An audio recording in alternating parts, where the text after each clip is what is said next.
Hi, I'm Erica. And I'm Lynn, and today we have this great new quilt called Spinning Windmills. And I love the blues in this quilt. We've got it hanging behind us.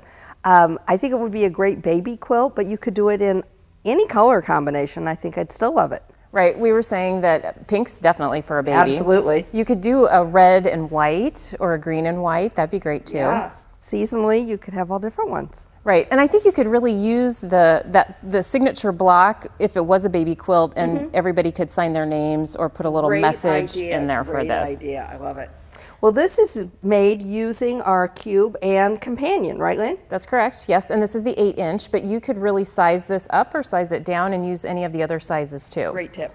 So what we've got here are 3 different blocks. Let's start with that. Okay. We've got a signature block that makes this great X, and then we've got the pinwheel block here, and then we have a square and a square block, or a diamond. Okay. And this is the one that we're going to focus on today. But I did want to point out before we get started the dies that you're going to want to get out to do this pattern. Great idea. Okay, so you've got your signature block from which is shape number 10, which is from your companion set. Right, okay. And then from your cube, you've got shapes 3, 4, 5, and 6. Right. Okay, so it's a combination of half squares, quarter squares, and then the square on point that is what we use here to make this little quarter block.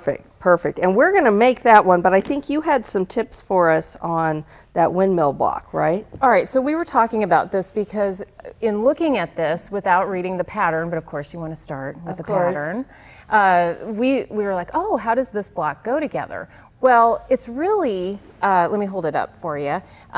It's actually pretty easy. So what you're going to want to do is you are going to work with the quarter blocks. So you'll sew these two quarter squares together. Got it. And then you just sew this bigger half square to it. You've got this quarter block, then it's easy. It's just you bet. Then it's just the 4 squares together. That's perfect. Yeah. See, Lynn has to tell us these things because she knows I'm really bad at reading pattern directions. So. Right, because I think some of us might try to sew this and then sew these on. Would. And I think that'd be a little bit more difficult to do. And so just follow the instructions in the pattern and it will be just easy. Great. Okay, well, let's go to our diamond block then so that I can do some sewing. Okay, all right, so we've got our Go Big cutter here today. Now, the great thing about the 8-inch cube and companion set, we can use any of the cutters that we want to. You can use your Go, you can use your Go Baby. So we've got the square, and we've got the smaller half squares. And the great thing about this is with your center square on point with 4 layers, and I'm going to put these on the lengthwise grain. You can cut 1 block all at one time. Oh, perfect. And then with your half squares, we will need to make 2 passes with this. We've got 4 layers here. Okay. So we'll cut that, and we'll get with 2 passes of 4 layers, we will have enough to create the entire block. Perfect. So pretty easy and very fast.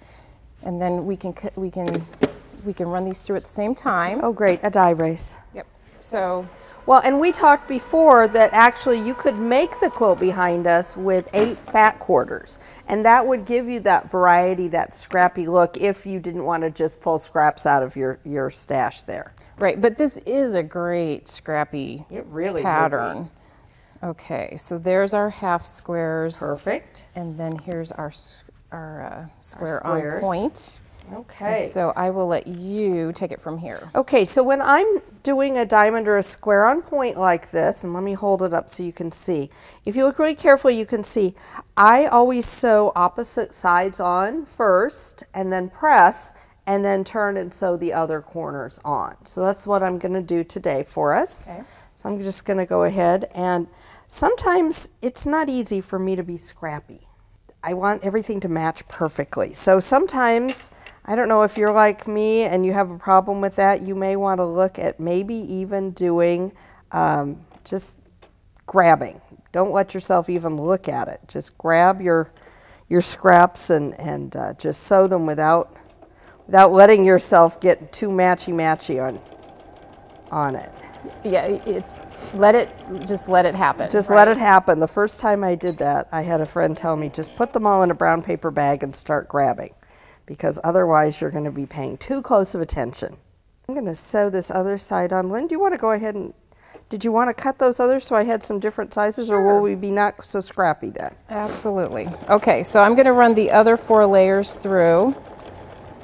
And again, by cutting them all, if you cut them all ahead of time, actually do a sample block, maybe even with some scraps, but then have them all cut.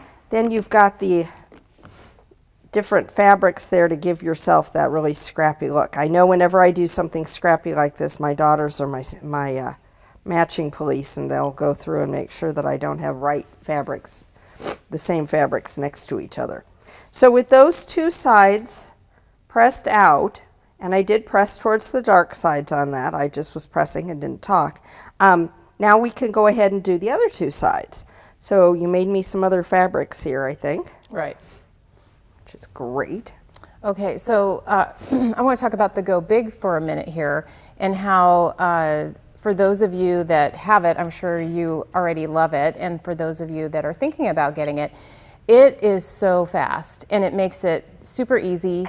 If you, I mean, it just really is amazing where you don't have to actually sit there and roll it, and how much time it saves. That was so fast with doing the 2 at once too, and that's another great thing about the Go Big. I think with those smaller dies, you can actually put those 2 through at the same time, and then you could be getting something else ready. That's right, and then also, I always like to mention about the dog-eared corners on these triangles. You know, and that's a really good point. And, right. And if we can get a good picture of that in for you, when you put these other 2 on now, you can see those are matching up exactly on those sides. And that is really helpful to get that perfectly centered for yourself. It's like a roadmap. It tells you exactly where you need to go. And that's a time savings too. If you're not stopping and pinning, you're able to just keep on chain piecing. Even me, who you know loves to pin, I wouldn't pin on this at all. There's really no need. So again, now I'm going to go ahead and press these towards the dark side, and they're just lining up perfectly, and I don't have to go back in. I don't have to trim those little dog ears. They're there ready for me.